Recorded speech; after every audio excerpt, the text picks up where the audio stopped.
ত্রয়োদশ জাতীয় সংসদ নির্বাচন সামনে রেখে ইসির প্রস্তুতি ও কাজের অগ্রগতি নিয়ে সোমবার নির্বাচন ভবনে ওআইসিভুক্ত 10টি দেশের 11 জন মিশন প্রধানের সঙ্গে বৈঠক করেন প্রধান নির্বাচন কমিশনার এএমএম নাসির উদ্দিন।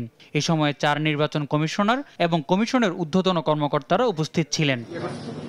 প্রায় 1 ঘন্টার বৈঠকের পর ওআইসির প্রতিনিধি দলের পক্ষ থেকে জানানো হয়, বাংলাদেশের আগামী নির্বাচন সুষ্ঠু, নিরপেক্ষ ও আন্তর্জাতিক মানের করতে সব ধরনের সহায়তা দেবে তারা। Malaysia will support all the reforms being undertaken by the Bangladesh government, including the electoral reforms.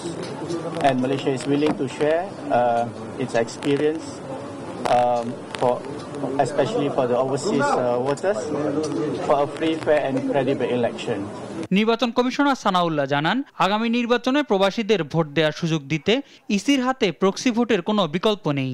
আমরা যদি সত্যিকার অর্থে আমাদের প্রবাসীদেরকে ভোট দেওয়ার সুযোগ দিতে চাই, তাহলে কোনো না কোনো একটা অপশন বা সব অপশনের কম্বিনেশন আমাদেরকে নিতে হবে।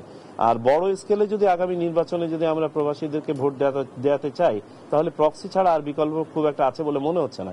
ভোটার তালিকায় 11,783 জনকে অন্তর্ভুক্ত করেছে নির্বাচন কমিশন।